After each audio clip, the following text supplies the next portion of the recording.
Olá, bem-vindos ao Lado Q, o podcast da Questonó. Somos uma consultoria de inovação e usamos as ferramentas de pesquisa, estratégia e design para traduzir cultura e comportamento do usuário em oportunidades de negócio. Aqui no Lado Q conversamos sobre futuros desejáveis e queremos trazer novas perspectivas sobre inovação, tecnologia, comportamento e negócios, sempre pela lente do design. Eu sou Léo Massarelli, fundador da Questonó e CCO, e no episódio de hoje, que faz parte da nossa editoria de inovação e negócios, nós vamos falar sobre design para startups. E para esse episódio temos convidado aqui de peso, um convidado bastante importante, que é o Tácito de Almeida, fundador e CEO da Biologix, uma health tech que vem revolucionando o mercado da saúde, com a tecnologia e um serviço de extrema importância.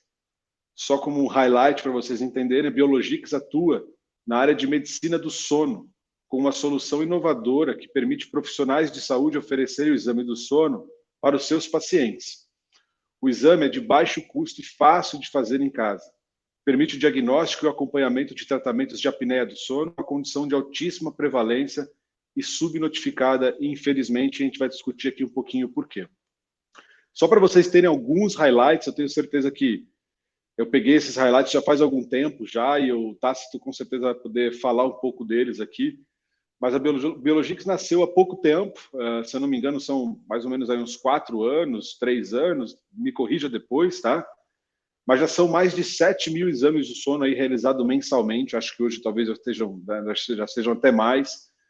Biologix está credenciado já em mais de 1.500 centros, né, que podem fazer esse tipo de atendimento.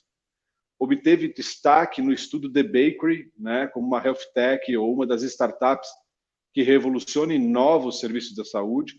Foi premiada recentemente como Startups do Futuro pelo Sebrae. Enfim, tem uma trajetória curta, mas bastante vitoriosa, e por isso que o Tácito aqui é o nosso convidado de hoje.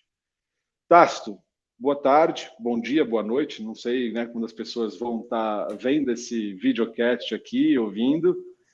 É um prazer tê-lo conosco.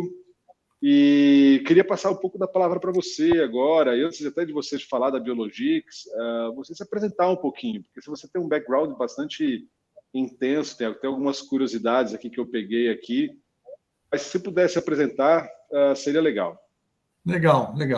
Bom, Léo, prazer estar aqui com vocês e participando do podcast da Questonó, né, uma empresa que a gente tem tido já um relacionamento longo, né? Acho que praticamente desde o começo, quando a gente foi desenvolver o primeiro produto, a gente já começou essa jornada com a Questonó.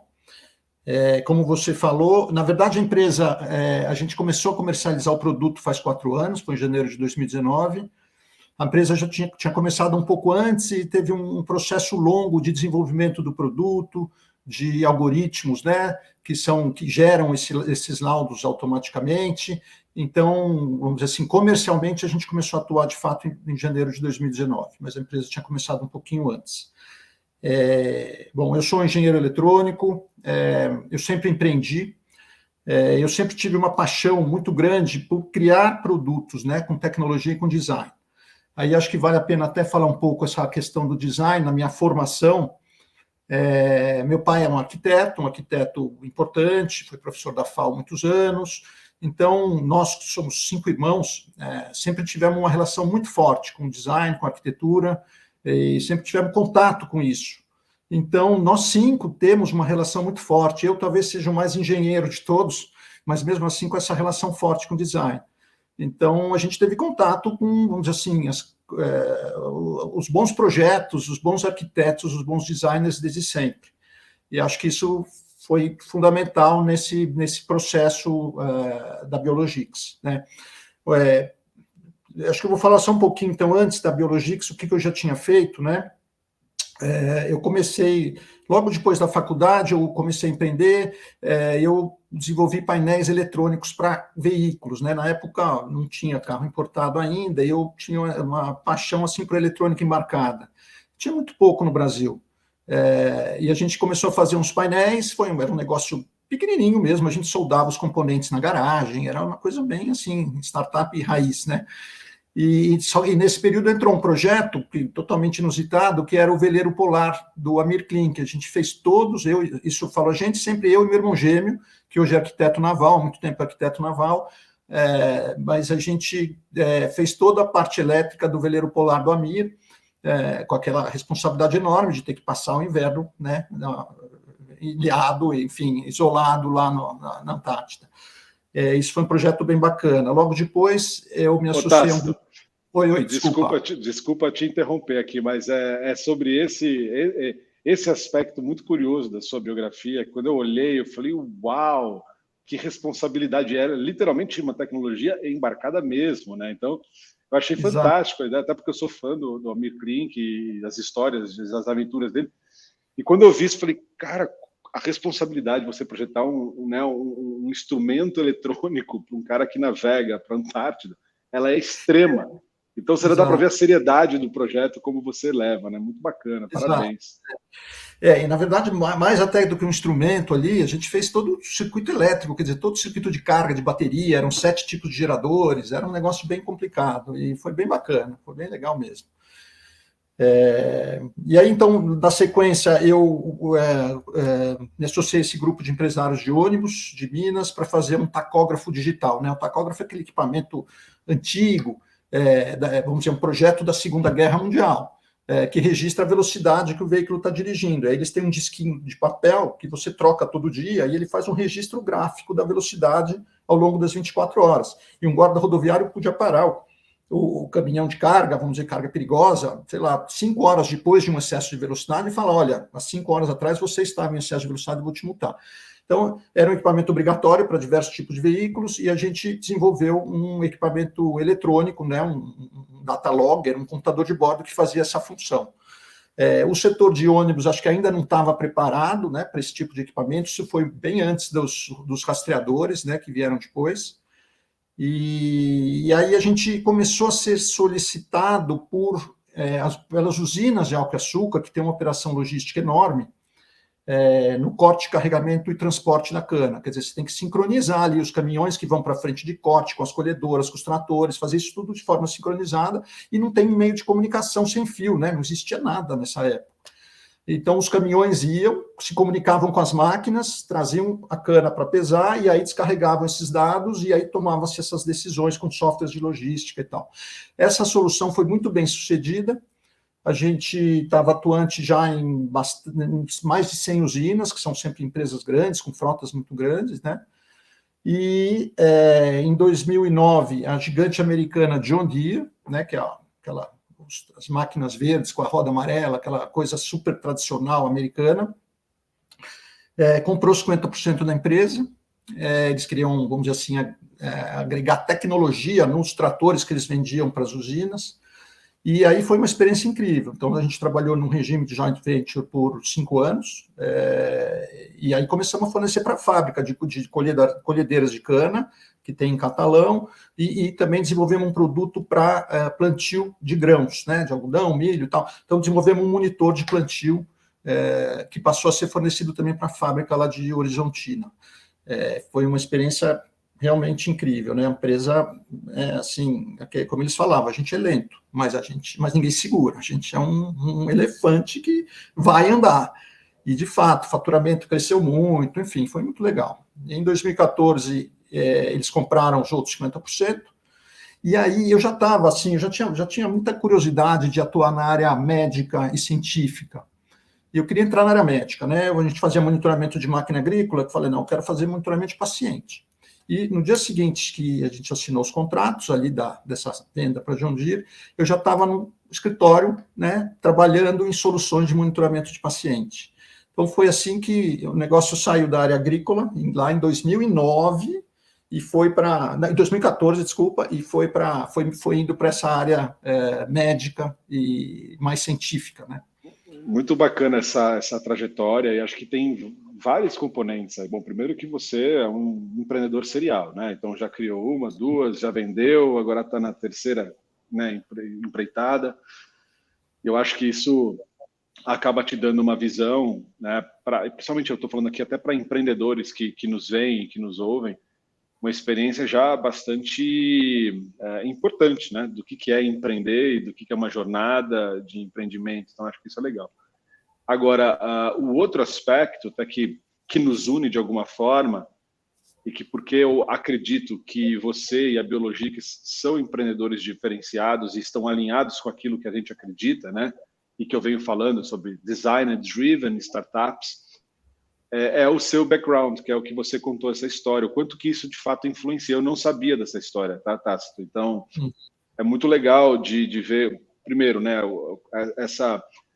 essa similaridade em termos de arquitetura e design, ou seja, de colocar as pessoas no centro e de entender como que um objeto, um equipamento do morar, que é a casa, interfere na cidade, interfere nas pessoas, assim como os equipamentos, objetos e serviços interferem. Então, você já tinha esse olhar, que é um olhar muito refinado, e é um pouco da cartilha que eu venho rezando aqui, de falar assim, poxa, se existe uma arma que o empreendedor deve ter, é investir em design, porque de alguma forma isso ajuda muito, né, no posicionamento de uma empresa, para que as pessoas entendam o produto, para que as pessoas tenham uma boa experiência. Então, muito legal saber disso. Realmente não conhecia essa história. E aí, passado todo esse tempo, você falou, vamos empreender em saúde. E aí eu vou até trazer aqui os números que você mesmo nos deu aqui, né? Porque quando a gente fala de apneia gente, biologia, nós estamos falando de um equipamento que consegue ler a qualidade do seu sono. Nós estamos falando de um problema chamado de apneia do sono, que é uma doença crônica e que estimados aí acontecem em cerca de 1 bilhão de pessoas em todo o mundo. Me corrija os números depois, tá, Tassi? Não, perfeito, tudo certíssimo. Mas que a maior parte delas, ou seja, quase 80% das pessoas não sabem que tem apneia do sono, né? Aí, Léo, acho que vale uma observação interessante, que é quem tem insônia sabe que não tem insônia porque está lá rolando na cama sem dormir. Quem tem apneia não sabe, porque é uma situação imperceptível. A pessoa tem micro despertares para respirar, porque se não respirar vai morrer.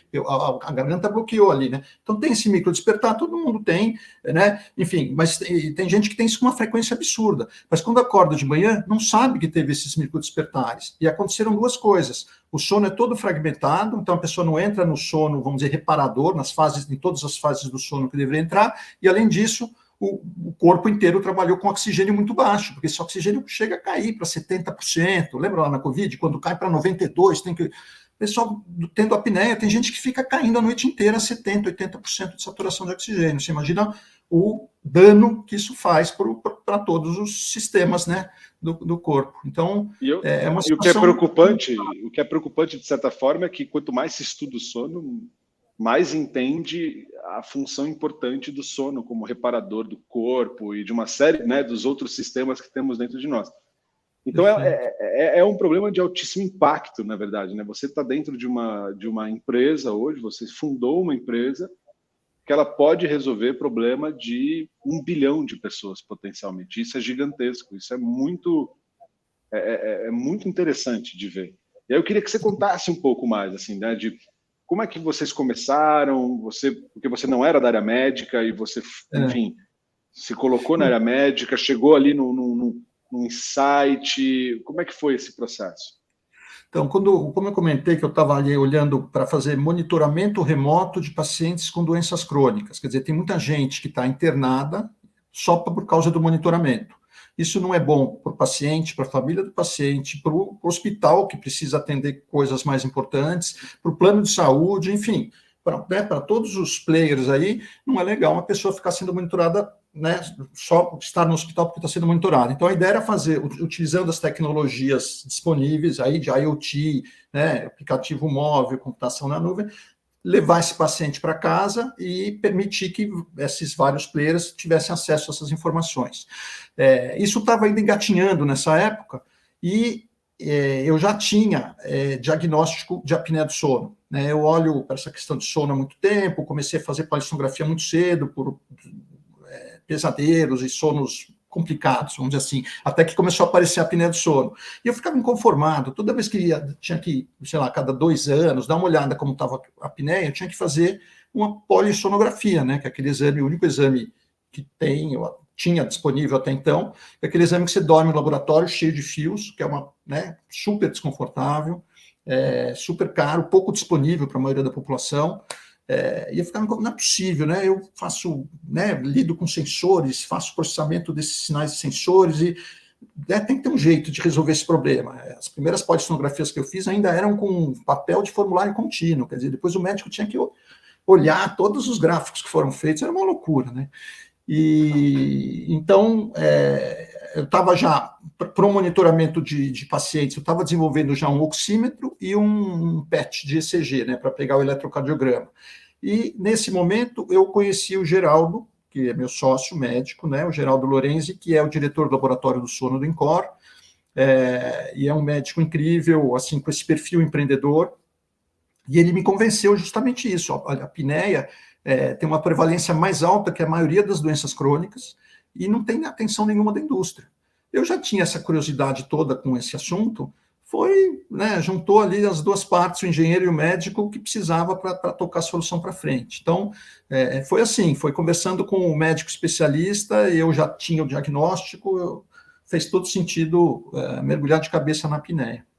Ou seja, nasceu de algumas fortalezas, você era engenheiro, sabia como fazer, você era uma pessoa que já, de alguma forma, sofria da condição de apneia, então nasceu de um problema, e isso fundamentou ali o pilar para você pensar, poxa, talvez isso aqui valha um negócio, e aí o seu sócio, Geraldo, confirmou, cara, isso aqui é um problemão de saúde e pouca gente está olhando. O mais interessante é isso, porque quando a gente olha a oportunidade de negócio, que tem vários, e aqui eu estou falando da oportunidade de negócio em si, um desenvolvimento como o seu, uma tecnologia como a de vocês, como ela substitui, ela dá acesso e quanto isso é revolucionário para as pessoas que precisam fazer, né? Então, só para deixar claro aí para as pessoas, a polissonografia não é um exame democrático, é um exame complicado, caro, que você tem que dormir, como o Tácito falou, com um monte de fio num lugar, pouquíssimo escalável, e que, de repente, quando você tem um device que você pode fazer na sua casa de uma maneira simples, e que ele é de grade médica, né? Assim, ele não é um smartwatch, né? Não é um gadget, seria legal você comentar um pouco disso, né? Qual que é a diferença? Onde foi ali o pulo do gato que vocês tiveram para ter uma tecnologia que está patenteada, vocês estão crescendo? Conta um pouquinho disso para nós, Tácito. Acho que um dos pontos principais aí é a visão do próprio Geraldo, né? O Geraldo, ele é médico de sono, especialista em medicina do sono, mas os especialistas em medicina do sono são de algumas áreas, pneumologia, que é o caso do Geraldo, neurologia, psiquiatria, enfim, otorrino, tem algumas áreas que acabam depois fazendo essa especialização de medicina do sono. E o Geraldo tem, então, essa visão, como pneumologista, do problema respiratório do sono, dos distúrbios do sono, onde a apneia do sono é disparado o maior problema, o mais comum de todos. E essa acho que, vamos dizer assim, uma visão dele muito clara, que para diagnóstico de apneia do sono, você não precisa ter eletroencefalograma, você não precisa ter todos aqueles eletrodos, todos aqueles sensores que são colocados na polissonografia. O exame da Biologix nunca vai substituir a polissonografia, mas para diagnóstico de apneia, ele resolve, e tem uma acurácia altíssima, de acordo com os ensaios clínicos que a gente fez, e que já existia muita coisa publicada a respeito. A gente faz uma analogia, que eu acho que é bem interessante, você imagina se só tivesse, para diagnóstico de fratura, só existisse ressonância magnética, né? Ia ter um monte de gente quebrada por aí, em fila de exame, sem poder fazer o exame, sem ter acesso ao exame. Então, e tem o raio-x, né? O raio-x resolve 90% das fraturas. Quando você não resolve, você vai para a ressonância. No nosso caso, o nosso exame é o raio-x, a gente resolve 90% dos casos. Não precisa dos outros sinais todos para fazer diagnóstico de apneia do sono. Então, acho que esse é o ponto-chave do...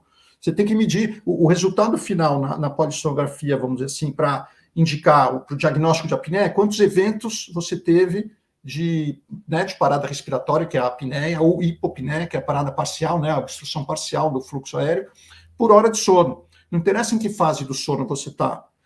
Vamos dizer, o resultado principal é esse por hora de sono total. E para isso você não precisa todo aquele aparato, né? E aí tem um outro ponto que é fundamental também, dada essa complexidade, esse custo alto da polissonografia, Só para ter uma ideia, o Brasil hoje, né, 75% da população é atendida pelo SUS, só pelo SUS. No SUS não tem, praticamente, polissonografia, não tem como fazer. Tem alguns laboratórios que fazem, aqui no INCOR, enfim, tem outros, a USP de Ribeirão e tal, mas chega a ter fila de 2 anos, de 2 anos e meio, para fazer uma polissonografia.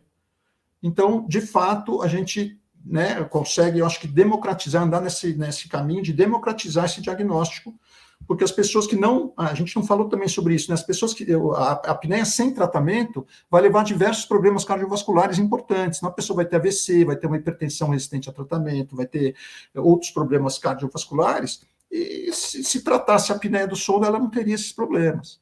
Então, é uma crise de saúde oculta mesmo que tem, que acho que a gente está ajudando ajudando, pelo menos, né, a resolver. Tácito, eu acho que eu tenho apneia do sono. Preciso fazer um exame biológico. Tem que fazer. Não, é o que o Gerardo fala. Paciente de cardiologista, né? Sei lá, homens acima de 40, mulher acima de 50, mulher depois na menopausa também tem as mesmas coisas que o homem tem um pouco mais cedo. Tem que fazer o exame do sono, todo mundo tem que fazer. Quer dizer, acho que a nossa ideia é que, em algum momento, isso vai ser rotina nos check-ups, nas consultas dos médicos não especialistas, tem que descartar a apneia do sono, né? E como é que está hoje, assim, né? Eu falei alguns números ali no começo. Eu considero que o avanço que vocês tiveram foi um avanço muito rápido, assim, a quantidade de centros cadastrados que vocês têm, a quantidade de exames. Como é que foi esse processo? Quais as estratégias que vocês usaram como empreendedores, agora aqui falando? Como é que foi isso? Bom, a gente começou, né, a gente teve a gente rodou o primeiro ano ali, 2019, principalmente participando de grandes congressos médicos, né? A gente já tinha essa convicção que esse exame tinha que estar disponível para o médico também não especialista, e depois ele encaminhar esse paciente para tratamento nos médicos especialistas, né? Então, participamos de grandes congressos de cardiologia, isso em 2019. E ali começamos a vender. Tinha até casos assim, o cardiologista comprou no dia seguinte, fez o exame à noite, no dia seguinte voltou, falou, nossa, tem apneia grave, e não sabia, o médico cardiologista, né? E, enfim, então a gente estava, vamos dizer, focado nesse canal de vendas que eram os grandes eventos, os grandes congressos. Só que, e aí tinha uma rodada de investimento, até foi bem legal, entrou um grupo de médicos importantes, e final de 2019 para começo de 2020, e entrou o Einstein como investidor. E aí, então, a gente se preparou para, vamos dizer, ter uma participação ainda mais efetiva nesses eventos, e aí entrou a pandemia, né? Entrou a pandemia, parou tudo, não teve mais congresso, não teve nada. Os consultórios médicos, principalmente no começo ali da pandemia, fecharam todos. Então, foi um desafio gigante, né? A gente, vamos dizer, aí a gente começou a montar para valer a nossa máquina de vendas, né, que mudou totalmente o método ali de chegar nos clientes. E foi muito difícil esse começo da pandemia, como foi para todo mundo, né?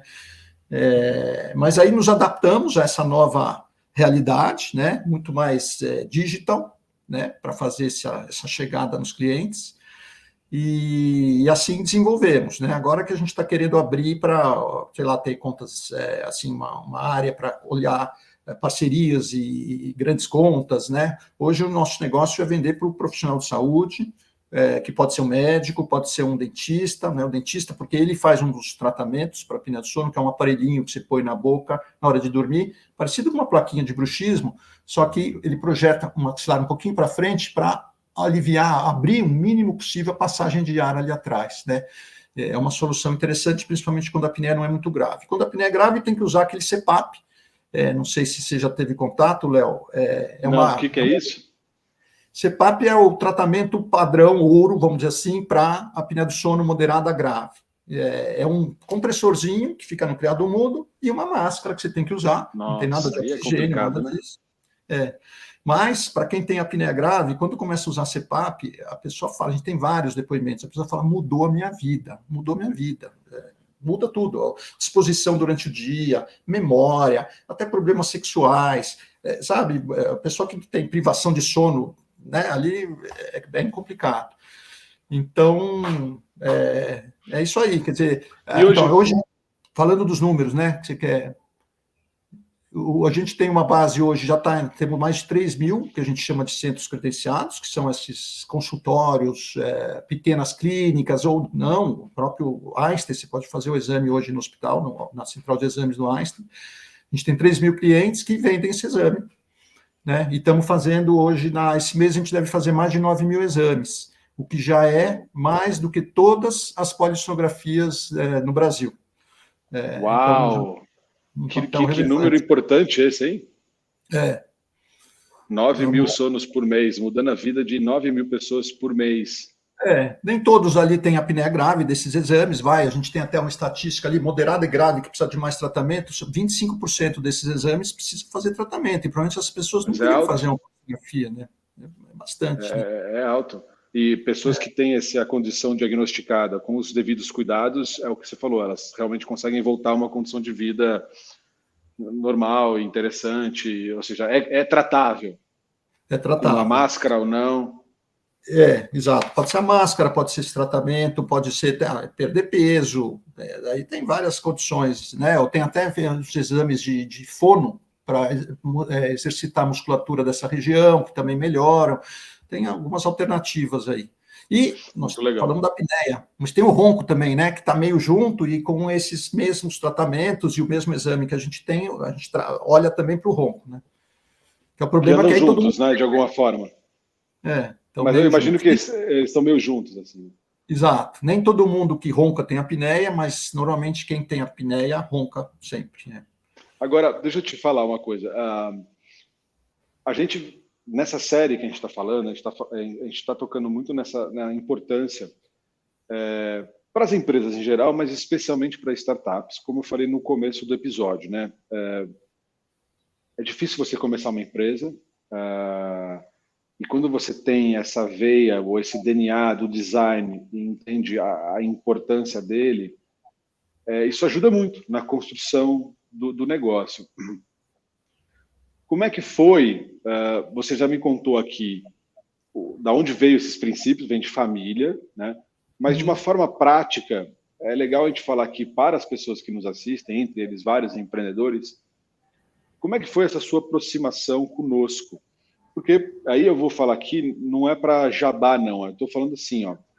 Eu sei que tem várias pessoas, vários empreendedores que talvez não conheçam muito o meio, e eles têm muito receio de começar um relacionamento com um estúdio de design, seja ele qual for. Então eu falo aqui pela categoria. Isso aqui não precisa, eu vou fazer lá na frente, isso aqui não é, né? É mais cosmético. E você, logo no começo, já veio, não, olha, eu quero fazer, a gente fez o produto, nós fizemos a marca, fizemos digital. Então, conta como é que foi essa decisão, como é que foi o processo, se foi realmente algo que correu liso, ou se... Acho que é legal passar por essa... E pode contar os problemas também, viu, Tácito? Aqui não tem problema, não. Tá. Não, legal. Isso é fundamental, né? Esse ponto, inclusive, dessa questão, não, isso é só cosmético, isso é só não sei o quê. Eu ouvi muito isso em arquitetura, né? O engenheiro tem mania de dispensar o arquiteto, e aí sai aquelas coisas, né, maravilhosas, né? Então, é um problema sério, né? E eu acho que isso é uma dificuldade muito grande, né? Com as pessoas em geral, né? De todo mundo, né? De entender essa importância. Mas eu acho curioso, porque quando a pessoa tem um produto com design de primeira, seja sei lá, uma cadeira do Charles Eames, ou seja um iPad, né, um iPhone, a pessoa dá valor para o design, né? Na minha opinião, eu acho que a Apple é o que é, em grande parte, a grande contribuição ali que ela tem é o design. Lógico, a tecnologia, tudo, mas o design que fez a diferença. A Apple virou o que virou por causa do design, né? Aquela obsessão que o Steve Jobs tinha por design, e depois achar o Jonathan Ive, né, que fala, eu acho, que, né, o design, né, que criou tudo aquilo, né, com aquela sofisticação, faz toda a diferença. Então, eu acho que as pessoas tinham que só pensar assim, olha, eu gosto do que é legal, mas enquanto não tem esse design, elas questionam a importância do design. E eu acho curioso esse fato. Eu acho que quanto mais empresas se dedicarem a fazer um design, né, de altíssimo nível, isso vai tendendo a mudar, né? E a Apple deu esse grande passo, e influenciou não só os produtos da Apple, como toda a indústria, né? Hoje, se você comprar um celular chinês, né, da Samsung, eles tentaram, né, seguir essa linha, desde a embalagem, a fonte de alimentação, o cabinho. A Apple que criou essa experiência, né? Como que não é legal? Todo mundo simplesmente fica maravilhado com essa experiência, né? Então, é curioso. Eu acho que isso vai mudar, vai mudando com o tempo. Então, eu sempre tive essa visão assim, que sem design legal não dá para seguir, né? Não dá para seguir, se uma coisa for muito bem feita. E, principalmente, para ter uma aceitação, vamos dizer, que possa até ter um potencial no mundo, né, para vender o produto, tem que ser com design de primeira, senão simplesmente não vai. Eu acho que não vai. Né? Você vê um produto que é com um bom design e o que não é. E, no fim, eu acho que quem sobressai tem uma ênfase no design muito grande, muito grande. Né? Você tocou, você tocou num ponto, desculpa te interromper, mas você tocou num ponto que ele é bem relevante, assim, né? Hoje tem alguns estudos, e a gente pode falar, por exemplo, a área médica, de forma geral, de equipamentos médicos, é uma das áreas que, globalmente, que investem pesado, né, no desenvolvimento de novos equipamentos e no desenvolvimento de design. Se você pegar os grandes estúdios de design global, todos eles têm grandes clientes médicos, né, de equipamentos médicos.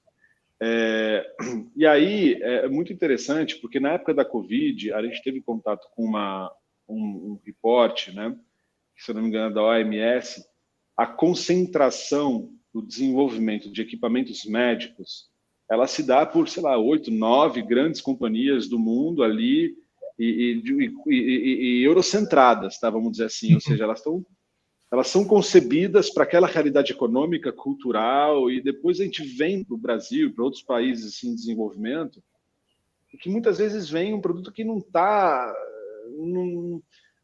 como é que eu posso dizer, focado na nossa realidade. Então, é muito bacana ver, por exemplo, a Biologics, como uma startup de equipamento médico, construindo um produto aqui, que é um produto que poderia ser colocado, e que acredito que vai ser colocado globalmente. Perfeito, e aí você toca num assunto que é muito importante, que é você não compete no cenário global se você não tiver standard global. Você até pode competir servindo uma coisinha ali, um produtinho aqui meio mequetrefe e tal, mas se você tem uma empresa concebida com esse DNA, você consegue ir competir num cenário global. Você vai conseguir colocar o seu produto, ser aprovado, né? Não sei como vocês estão nisso, no FDA, né? Porque o produto médico tem que ser aprovado, mas em termos de aceitação, de percepção, de cuidado, você tem uma qualidade global à sua disposição, né? Isso é muito relevante. Bem legal. E eu acho que teve um movimento aí nessa questão de resgatar a questão do design com as startups muito importante também. Acho que as empresas, vamos dizer assim, mais convencionais, antes da coisa toda da tecnologia que veio, né, com a internet, com os dispositivos móveis e tudo, acho que era ainda mais conservador, assim, né, toda essa visão com relação à importância do design. Mas com as startups, eu acho que isso trouxe, né, um lado, seja nos aplicativos, seja no site, veio, vamos dizer assim, a própria profissão do designer, acho que, né, voltou a ter uma importância maior depois dessa onda tecnológica, né? Então, acho que tem um lado bom aí, nem tudo está perdido, né? Tem um número bem legal, assim, a McKinsey, né, ela fez uma pesquisa que é o The Business Value of Design, né? Então, é uma pesquisa bastante robusta. E um dos setores que eles fizeram um deep dive assim, profundo é o setor médico, né, de equipamentos médicos. E essa pesquisa era justamente para entender o ROI do design. Então, foi a área médica, a área financeira e acho que era retail, eu não me lembro ao certo, mas tem ali, só vocês darem um Google aí, The Business Value of Design. E os índices são incríveis, né? Então, eles pegaram milhões de pontos assim analisados, qualitativo ou quantitativo, de que as empresas que são orientadas pelo mindset de design, ou seja, que tem o design no DNA como vocês têm, elas têm 52% maior geração de receita comparada a empresas que não têm o DNA do design. Geram até 36% mais de receita, por exemplo, para o acionista. Então, tem alguns números nesse reporte que fazem você olhar e falar, uau, cara, isso é uma ferramenta que está disponível, que está aí, né? Por que tão pouca gente ainda entendeu a necessidade de você começar bons projetos dessa forma? E aí eu até emendo, assim, quando você começou conosco esse projeto, como é que foi o seu processo? Você pesquisou várias indústrias, várias consultorias, aí chegou na gente. Foi um processo que... Isso eu estou falando especialmente para as pessoas que nos ouvem, porque às vezes, inclusive, olha, não, mas essa empresa é muito grande, não vou trabalhar com elas. Como é que foi isso? Porque a gente conseguiu trabalhar juntos, né? Uhum. Então, olha, eu acho que, sendo 100% sincero, eu achei vocês pelo Google. Mas, então, o que chamou a atenção, eu tinha tido experiência com outras empresas de design, outras de outra geração, por exemplo, turma colegas do meu pai, por exemplo, o Calduro, João Carlos Calduro, da Calduro e Martino, fez o meu primeiro produto lá atrás para os ônibus, que era um computador de bordo com design incrível, mas que, né, o tempo foi passando, e, enfim, então a gente tinha que atualizar. E eu tive alguns contatos com empresas menores de design, que, não sei, não passou, mas nem de perto, vamos dizer assim, a sofisticação e a qualidade dos trabalhos que vocês fazem. Olhando o portfólio de vocês, ali falou, não, está aqui, essa empresa eu quero trabalhar. E foi no Google. E aí, acho que eu tive a primeira conversa com o Levi, e, putz, começamos ali imediatamente, deu liga, né? Foi muito legal, foi muito legal. Eu tive, por exemplo, acho que vale até um comentário também, por exemplo, tem algumas empresas de design no ABC que tem muita relação com a indústria automobilística. Então, até a gente fez um protótipo, acho, de uma versão anterior, né? A gente começou a trabalhar com vocês, e a gente, acho que o próprio Levi comentou isso, e outras pessoas também, pegaram o oxímetro na mão e falaram, nossa, isso parece um carro. Era legal, mas, sabe, faltava uma coisa um pouco mais... E é sutil, né? Não é tão claro, acho que para a maioria das pessoas, né? Para todo mundo, né? Essa sutileza que faz um bom design ser um bom design, né? Então, eu acho que foi por aí. E aí, legal. também bom, não foi traumático, então. Zero traumático. Que bom. Se tivesse que fazer a recomendação ali, né? Eu recomendo fortemente a Questonó. Não sei se existem outras empresas legais, mas a Questonó faz toda a diferença. O produto que você vai ter vai ser um produto world class, né? Vamos dizer assim. E Tássio, o que você poderia adiantar para a gente assim de visão de futuro? Para onde vocês estão olhando? Virão novos equipamentos? Vocês estão focados no sono? Vão olhar outras medições? Como é que vocês estão olhando esse mercado, a evolução? Se você puder antecipar aqui, dar um gostinho para a gente, seria legal. Essa é uma questão legal, né? A gente está focado no sono, ainda mantemos aquela nossa visão lá de trás, que tem pouquíssima atenção da indústria ainda, mas, por exemplo, surgiu uma oportunidade imensa com a própria Covid, afinal a gente tinha um oxímetro online, né? Putz, tinha que monitorar a oximetria dos pacientes de Covid, né? Então a gente desenvolveu uma solução para fazer monitoramento remoto de pacientes de Covid. Então, cada um tinha o seu oxímetro, o seu celular, o médico ficava monitorando, sei lá, 200 pessoas ali numa página web dele e vendo a saturação de oxigênio desses pacientes. Para os pacientes chegava uma notificaçãozinha, está na hora de se pôr oxímetro, a cada 3 horas, enfim, o intervalo que o médico definia, ele punha, e o médico ia vendo a evolução da saturação de oxigênio desses pacientes. Foi uma aventura legal, comercialmente não foi legal, porque tinha aquelas incertezas todas da Covid, né, estava faltando equipamento de segurança, né, a prioridade era essa.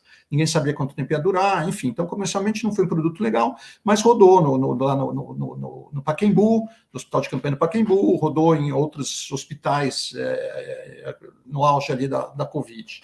Agora, eu acho que a ideia, por enquanto, então, é manter no sono.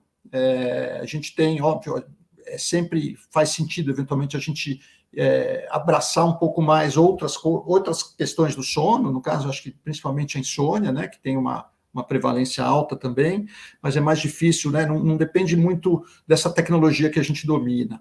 Então, a gente quer, vamos dizer, complementar o exame que a gente já tem com alguns sensores que dão informações a mais, por exemplo, o sensor que mede a posição que você está dormindo, é importante para o médico saber, tem gente que só tem a apneia de barriga para cima, e, enfim, aí você pode dormir de lado com alguns mecanismos, e então é uma coisa legal, nós estamos para lançar esse sensor, estamos para fazer sensores novos, mais baratos, e estamos observando bastante novas tecnologias que podem ajudar a melhorar ainda mais esse diagnóstico. E, eventualmente, ir para alguma linha de tratamento de apneia, principalmente essa questão da apneia posicional, estamos de olho. Mas, assim, eu não diria que a gente é uma empresa de devices, a gente tem devices porque não tinham devices que atendiam a nossa especificação. E eu sempre fiz hardware, então não era um problema fazer hardware, né?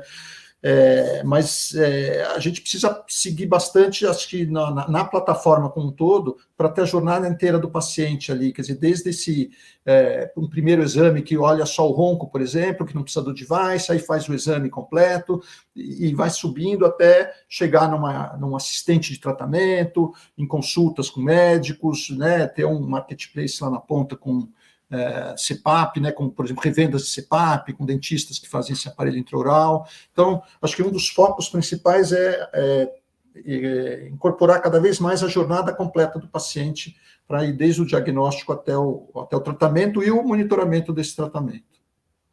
Eu adoro a sua visão, Tássio. Uma visão muito, muito lúcida, muito interessante, absolutamente alinhada com a nossa, né? É isso, o device existe porque precisava existir, mas o importante é a pessoa, qual é a jornada, como é que eu consigo fazer isso. By the way, precisou de um device, poderia não ter, né, Exato. precisado. Então, acho que a gente está muito, muito alinhado, assim. Bom, a gente está chegando ao final do nosso bate-papo aqui. Eu queria saber se você tem mais alguma consideração, mas antes da sua consideração, ou depois da sua consideração, eu queria que você... Enfim, a gente sempre termina um episódio pedindo recomendações para o nosso entrevistado, né? E essas recomendações podem ser o que você achar mais interessante. A recomendação de um livro que você leu e que acha legal para empreendedores lerem, de um filme, pode ser recomendação, whatever, qual seja. Então, eu queria passar a palavra para você, se você tem alguma outra, né, consideração final, e fazer suas recomendações. Perfeito, legal. Então, eu separei 2 livros ligados aqui à nossa conversa, né? O primeiro, então, é sobre o sono.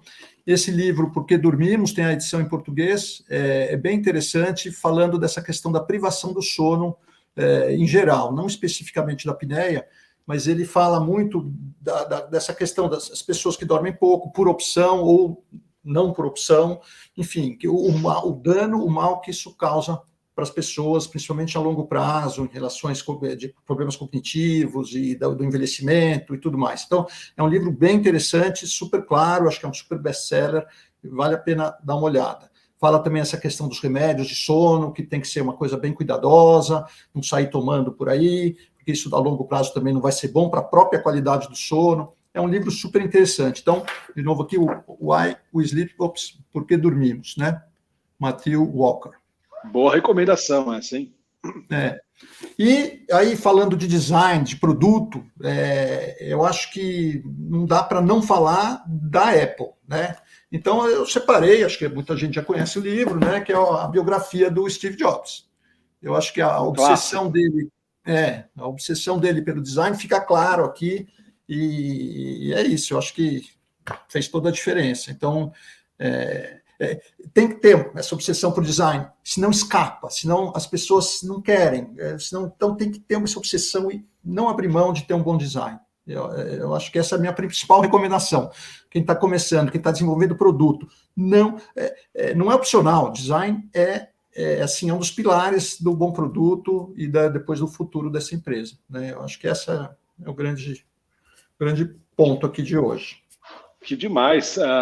Boas recomendações e, melhores ainda, considerações finais. Eu queria até aproveitar, então, rumando para esse final, para quem ficou curioso sobre Biologix, na descrição, né, desse vídeo, depois no YouTube, no podcast, vamos deixar o link aqui da Biologix, e acho que a gente pode deixar o link também do case que a gente tem no site para as pessoas verem como é que foi esse trabalho e tal. Acho que é legal para quem for curioso. E também queria fazer um chamado aqui, porque a gente sempre, enfim, pede para as pessoas mandarem para a gente via as redes sociais sugestões de pauta, sugestões de entrevistados. Então, entram nas nossas redes sociais e mandem lá essas sugestões, assim como se cadastrem lá na nossa newsletter para vocês receberem os avisos dos nossos eventos, dos próximos episódios, enfim. Então é isso, pessoal. Eu queria agradecer imensamente a presença do Tássio aqui, da Biologix, projeto que a gente tem muito, muito orgulho. E por ser um assunto de extremo impacto, de extrema importância, e pelo strike que estão fazendo no mercado, eu achei que seria uma pessoa muito bacana aqui de gente bater o papo. Espero que vocês tenham aproveitado. Então é isso, muito obrigado a todos. Até o próximo Lado Q. Valeu. Obrigado, Léo.